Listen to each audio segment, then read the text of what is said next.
रुपाली चाकणकरांच्या फोटोवर चिल्लर उधळत पुण्यात गुलाबो गँगचे आंदोलन करण्यात आले। वैष्णवी हगवणे मृत्यू प्रकरणानंतर सर्वच ठिकाणी तणावाचे वातावरण निर्माण झाले।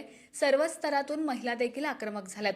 आज पुण्यामध्ये बीटीएफ फाउंडेशन गुलाबो गँगकडून महिला आयोगाच्या अध्यक्ष रुपाली चाकणकर यांच्या फोटोवर चिल्लर फेकत चाकणकरांच्या राजीनाम्याची मागणी करण्यात आली।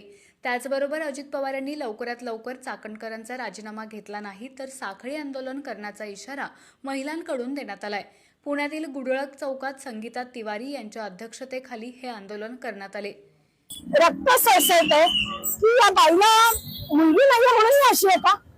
अजितदादांनी काय बघून या बाईला पद दिलं मला माहिती नाही, पण तुमच्याकडे गेल्या 6 महिन्यांपूर्वी जी वैष्णवी जिने आत्महत्या किंवा जिची हत्या केली गेली हगवणे कुटुंबाने, त्यांची कंप्लेंट होती आणि तुम्ही त्याच्यावर काही कारवाई केली नाही। एवढा बेशरमपणा आज त्यांच्यावर कारवाई झाली असती हगवणे कुटुंबावर तर आज वैष्णवीचा बळी गेला नसता। आता वैष्णवीची हत्या झाली, आत्महत्या आता पोलीस बघतील, पण या बाई नंतर 8 दिवसांनी जागा झाल्या, त्यांच्या घरी गेल्या आणि जेव्हा आम्ही विरोध करतोय, आम्ही तक्रारी करतोय, महिला हे काही करत नाहीये, तर तक्रार करणाऱ्या जनतेला ती चिल्लर म्हणताय। ती चिल्लर बाई आहे, आम्हाला चिल्लर म्हणणारी, जनतेला चिल्लर म्हणणारी, पुण्यातल्या महिलांना, महाराष्ट्रातल्या महिलांना चिल्लर म्हणणारी बाई स्वतः चिल्लर आहे।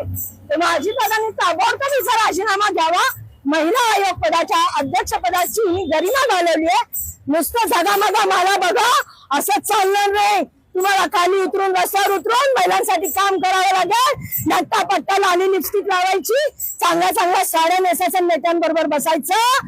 बास झालं। महिलांवर अत्याचार, बलात्कार, सामूहिक बलात्कार, छेडाछेडी, लहान मुलींवर बलात्कार। त्यांच्या आयोगाच्या कार्यकर्त्यांनी देखील इकडे आंदोलन तुमच्या विरोधात केलं होतं।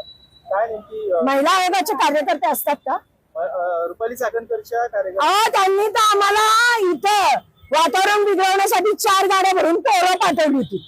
ती 4 गाड्या भरून पोरं त्यातली काही ओळखीची निघाली, त्यांना स्वतःला माहिती नव्हतं त्यांना इथे कशाला पाठवलंय। म्हणजे तुम्ही एवढ्या घाबरलात आमच्या आंदोलनाला? आमच्या किती 10-15 जणी आहे बहिणी, त्यांनीच पाठवलं असणार। माहिती घ्या ना, पीआय साहेबांना विचारा।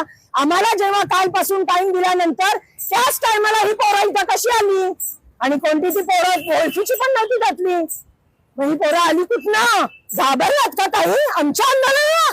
आणि तिथे तुम्ही पोरं पाठवतात, बायका तरी पाठवायच्या। एवढी भेकड बाई